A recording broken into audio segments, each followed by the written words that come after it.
at Breakfast on LBC. Call 0345 6060 973. 9 minutes before 8 is the time. We'll talk more about restrictions with Darren in a moment or two. But let's come to the conversation that we're going to have about Channel 4 and obviously take your calls on that as well. And I have to smile because having been in this business as long as I have, and indeed having been on The Sun, I think that I've written a few times there's a massive shake-up of the landscape of British television. We read again that we've had quite a few shake-ups down the years, but this apparently is the latest. After 4 decades, Channel 4 as a public-owned broadcaster could be about to come to an end as it's put up for sale. But why? Why would they want to? Let's turn to Conservative MP and Minister of State for Media and Data, John Whittingdale, who joins me now. Morning, Minister. Why do you want to do this? Good morning. Morning. Well, Channel 4 has been a great success. I mean, it was created to provide an alternative viewpoint, distinctive content, and it has succeeded in that. But as you've just said, the world is changing very fast. We've seen a dramatic increase in the number of providers of TV content with people like Amazon and Netflix and Sky and Apple and Disney all coming on. And that is going to put quite significant pressure on the model of Channel 4. At the moment, it's entirely dependent on advertising revenue. It gets no public money. And if its market share falls because of the competition, that model becomes increasingly hard to sustain. So we think it's the right time to consider whether there isn't a better model to make sure that Channel 4 continues to thrive into the future. But isn't there also the argument, Mr. Whittingdale, if it ain't broke, don't fix it, and you've just lauded its success. There's no indication that it is going to dip, is there? Well, I mean, I think that over the longer term, a lot of people think that it will be very difficult to sustain this model. There is no question that the strength of competition. We've already seen, particularly younger people, turning away from traditional broadcasters and spending more and more time on the streaming services, and the amount of money that they are able to put into their content. The amount that Netflix spends or Amazon spends on TV content is far higher than the traditional broadcasters, and as a result they've been winning a lot of viewers with great programs. So in order to be able to continue to survive in that environment, we think that there may well be a case for allowing Channel 4 to have an alternative model which could give it access to the kind of investment needed in order to continue to compete. Give me the names of some of those great programmes you just referenced, Minister. Well, I mean, if it, on Netflix. No, Channel 4. What do you watch? What do you watch like on Channel 4, Mr. Whittingdale? Well, I mean, to give you an example, I mean, which was an award winner, I did think It's a Sin was a great drama and actually was very much what Channel 4 is about. It's about alternative programming. 39 years of broadcasting and a 4-week serial, It's a Sin. That's the best we got, is it, Mr. Whittingdale? No, it's not the best at all. What else do we have, sir? It's a more recent example. But, I mean, Channel 4 takes on now big programmes like It's Quite Bake Off, it does Gogglebox. Channel 4 News is certainly distinctive. That's one word for it, Mr. Whittingdale.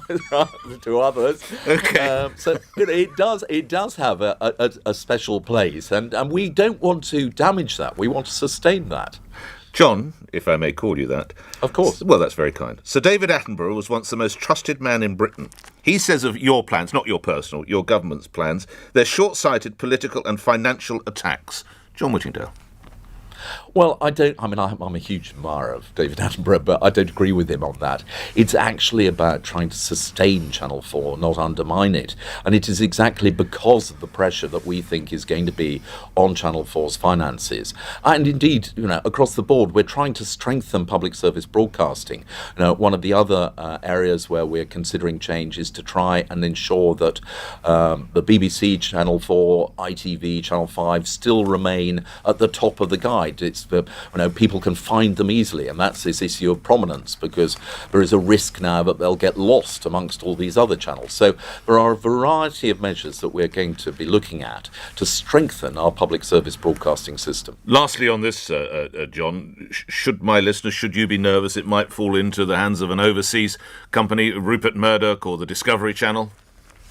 Well, we will look at the alternatives. We'll be interested to hear from anybody who expresses interest. I mean, I would just point to Channel 5, which used to be under British ownership and frankly did struggle a bit.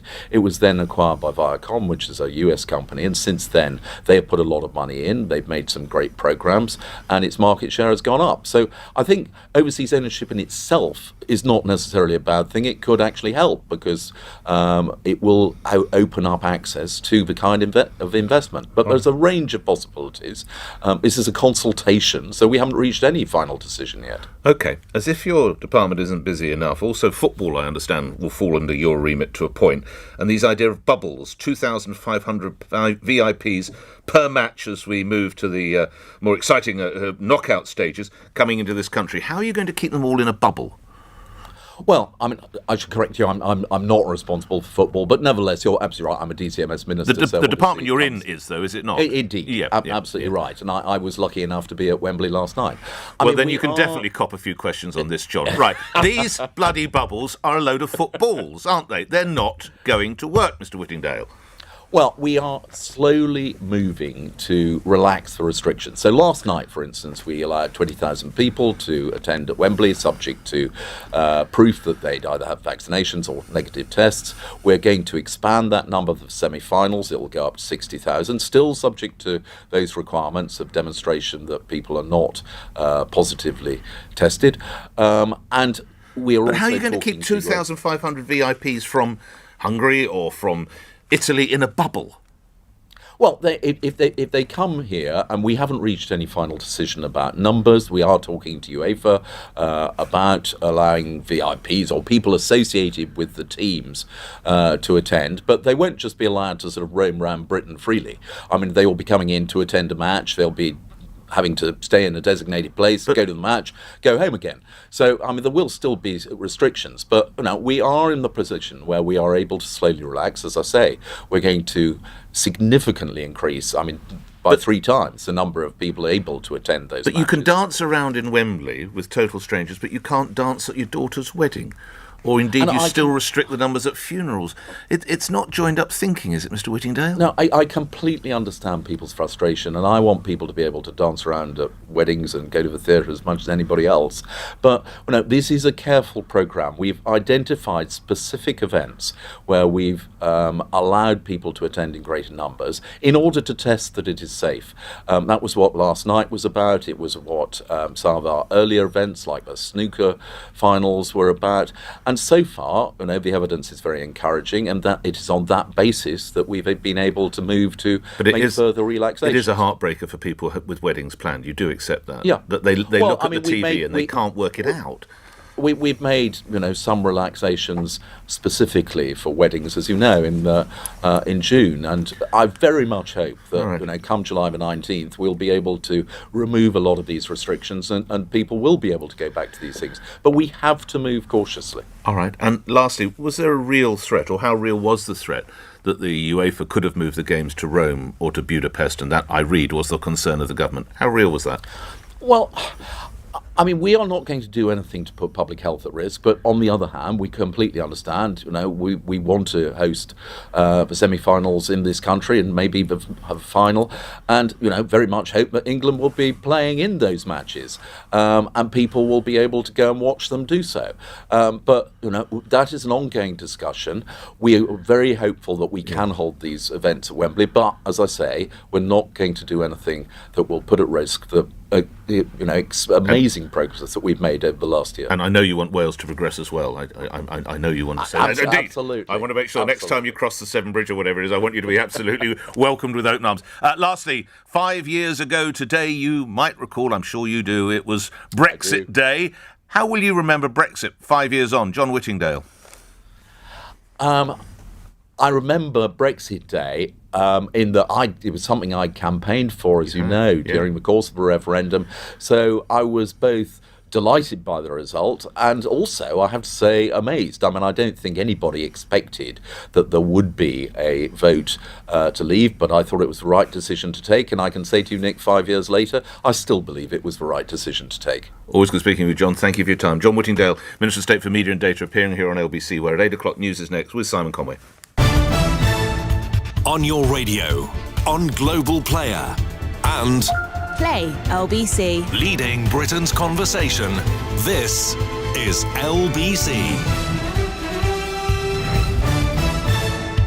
From Global's newsroom at 8 o'clock, an exemption to quarantine rules could be given to thousands of football VIPs planning to attend the final matches of Euro 2020 in London. It's understood officials, politicians, sponsors and broadcasters would stay in block-booked hotels, and some may fly in and out on the same day. More from our correspondent Rachel Venables. It's reported the